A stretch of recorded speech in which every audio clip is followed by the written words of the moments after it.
കൊല്ലം ജില്ലാ ക്രിക്കറ്റ് അസോസിയേഷന്റെ നേതൃത്വത്തിൽ അഞ്ചൽ ഈസ്റ്റ് സ്കൂളിൽ നടന്നുവന്ന സമ്മർ ക്രിക്കറ്റ് കോച്ചിംഗ് ക്യാമ്പ് സമാപിച്ചു. 40 ആൺകുട്ടികളും 15 പെൺകുട്ടികളുമാണ് ക്യാമ്പിൽ പങ്കെടുത്തത്. ജില്ലാ ക്രിക്കറ്റ് അസോസിയേഷൻ കഴിഞ്ഞ 22 വർഷമായി നടത്തിവരുന്ന ക്യാമ്പിൽ നിന്നും നിരവധി യൂണിവേഴ്സിറ്റി സംസ്ഥാന താരങ്ങളെ വാർത്തെടുക്കാൻ കഴിഞ്ഞിട്ടുണ്ട്.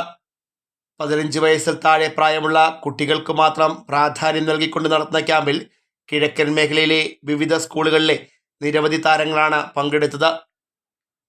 കൊല്ലം ജില്ലാ ക്രിക്കറ്റ് അസോസിയേഷൻ മുൻ സെക്രട്ടറി ബിജു ബംഗ്ലാവിൽ സമാപന സമ്മേളനത്തിൽ അധ്യക്ഷനായിരുന്നു. ജില്ലാ ക്രിക്കറ്റ് അസോസിയേഷൻ സെക്രട്ടറി സജികുമാർ ഉദ്ഘാടനം ചെയ്തു. ഗെയിം ഏതാണോ നിങ്ങൾക്ക് ഏറ്റവും കൂടുതൽ എൻജോയ് ചെയ്ത് കളിക്കാൻ പറ്റുന്ന ഏതാണോ ആ ഗെയിം നിങ്ങൾ ചൂസ് ചെയ്യുക.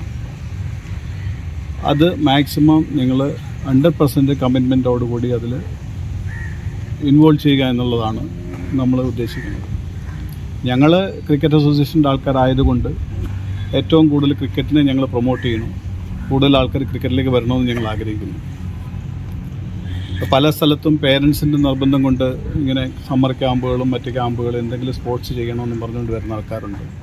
പിന്നെ കുട്ടികളെല്ലാം വളരെ വണ്ണം വെച്ച് പോകുന്നു, വീട്ടിൽ ഇരുന്നവന് വളരെ ഇതായിട്ടിരിക്കണമെന്ന് പറഞ്ഞിട്ട് കൊണ്ടുവരുന്നവരുണ്ട്. നിങ്ങൾക്ക് താല്പര്യത്തോടെ നിങ്ങളുടെ ഇൻട്രസ്റ്റോടെ വന്നാൽ മാത്രമേ നിങ്ങൾക്ക് ഈ ഗെയിമിൽ എന്തെങ്കിലും കോൺട്രിബ്യൂട്ട് ചെയ്യാൻ പറ്റുള്ളൂ. അല്ലാതെ പേരൻസിൻ്റെ നിർബന്ധം കൊണ്ടോ അല്ലെങ്കിൽ സുഹൃത്തുക്കൾ പോകുന്നത് കൊണ്ടോ ക്യാമ്പിൽ വന്നിട്ട് കാര്യമില്ല. നിങ്ങൾക്ക് ഈ ക്രിക്കറ്റിനെ ഇഷ്ടപ്പെടുകയും ക്രിക്കറ്റിൽ കൂടി നമുക്ക് എന്തെങ്കിലും ആവണമെന്നൊരാഗ്രഹം ഉണ്ടെങ്കിൽ മാത്രമേ നിങ്ങളിത് ചെയ്തിട്ട് കാര്യമുള്ളൂ. ധാരാളം പെൺകുട്ടികൾ ഇപ്പോൾ വരുന്നുണ്ട്, പെൺകുട്ടികൾക്ക് ഓപ്പർച്യൂണിറ്റീസ് ഉണ്ട്. ഞാനിപ്പോൾ ഇന്നലെ തലശ്ശേരിയിലൊരു വിമൻസിൻ്റെ ഒരു ഓൾ കേരള ടൂർണമെൻറ്റ് നടക്കുന്നുണ്ട്. യൂട്യൂബിലൊക്കെ എൻ്റെ ലൈവുണ്ട്. നമ്മുടെ ഇവിടെ നിന്നൊക്കെ ഒത്തിരി കുട്ടികൾ പോയി കളിക്കുന്നുണ്ട്.